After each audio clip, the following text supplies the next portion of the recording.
as I continue to follow developments relative to the Apple Card, I am entertained by the speculation out there, much negativity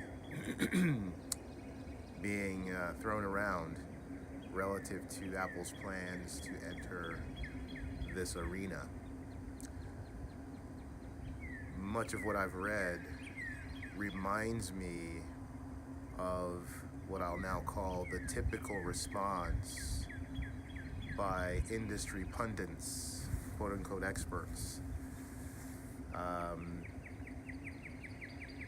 And that's usually a good indicator of Apple being successful in their new endeavor.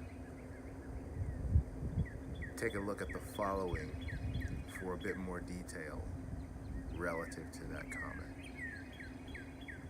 I thought it would be interesting to take a look at some past predictions relative to Apple products. Number one, top 10 bad tech predictions. I'm not going to go through this entire list. This first view kind of says it all, referring to the original iPod.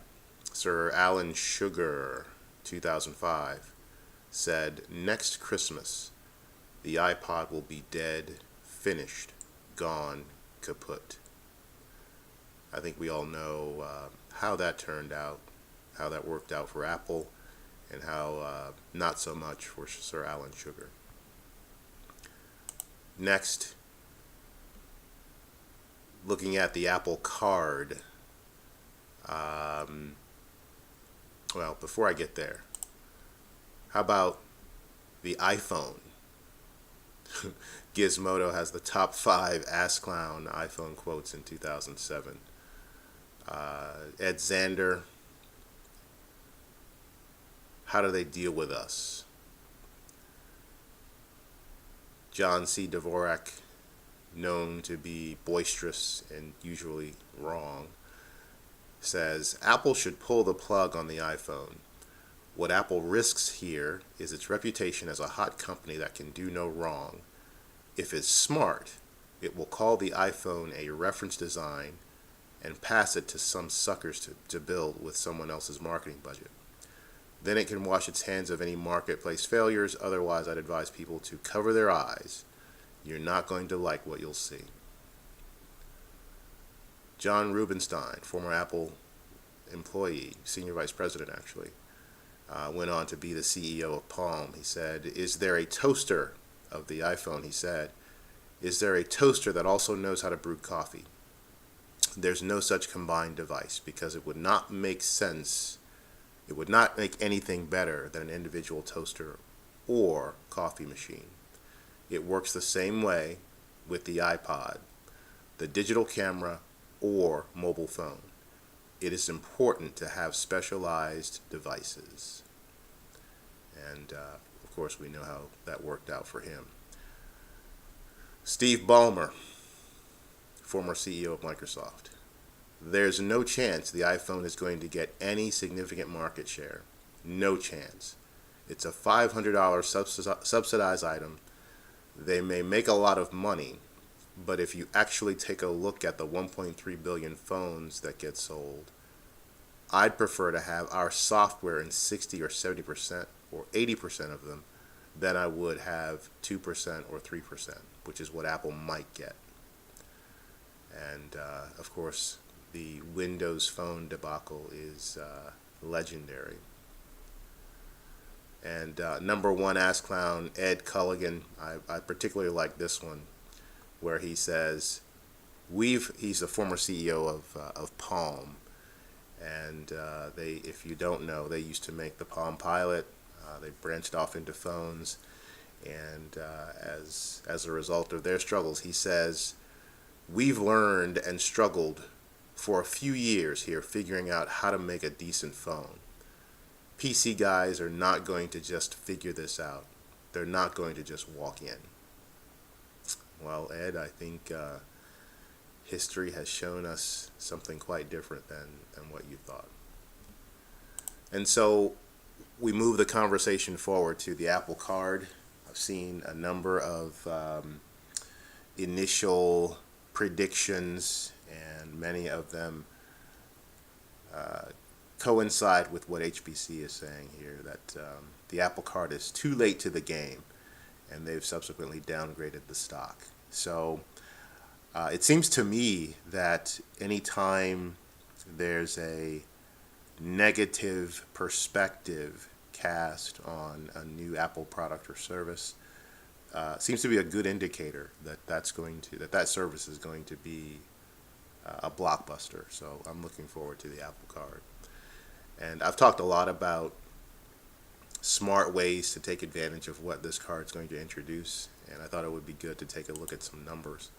So following on some of my initial discussions, if I were to take a look at, let's say, an electric bill, a natural gas bill, perhaps a telephone/internet services bill, cellular phone bill, and let's see what we have here.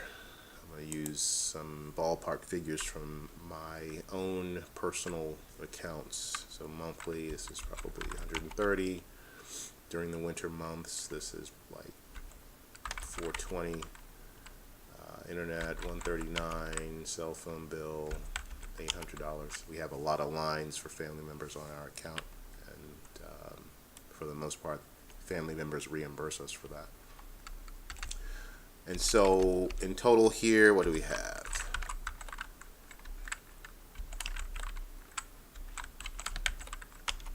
So we got about $1,489 per month.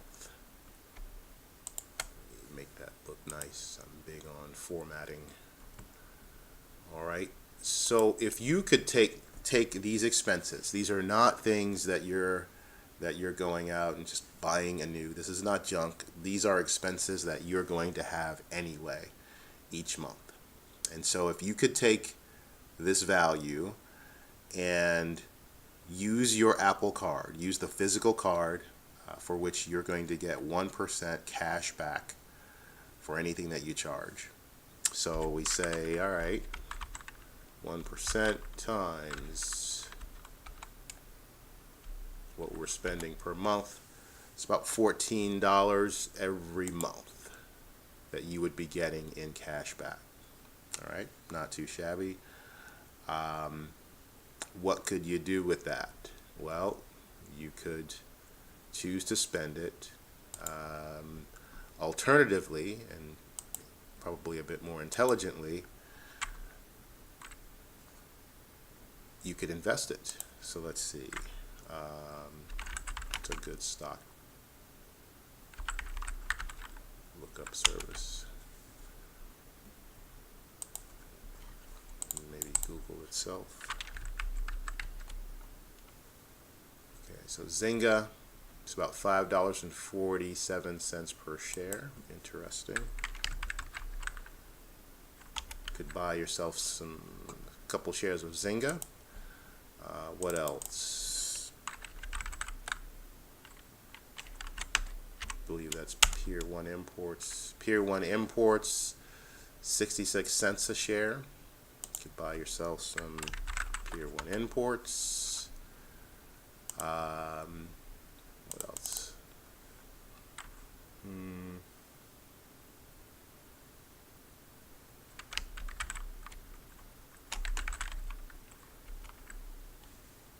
Chesapeake Energy Corporation. Energy stocks are not too bad. You could buy some Chesapeake Energy. So you're going to see where I'm going with this. By simply paying for expenses that you would already have with the Apple Card, you're generating funds that you could use to change your financial situation, begin to become a stock investor. what do we look at what does this look like on an annual basis? So you're getting that on average each month. So we end up with investable funds of $178.68. And these are just a few expenses. What if we were to add to this? What else? What other monthly expenses? I don't know. Do you lease a car? We lease a couple. Vehicle one, if I were to begin paying the monthly lease with the Apple Card and get 1% back on that, vehicle one is like $728. Vehicle two is $828. This begins to add up pretty quickly. So annual investable funds as a result of paying for things that we'd be paying for anyway, on the order of $360. This idea, this new way of thinking about consumer credit coming out of Apple could be a very, very big deal.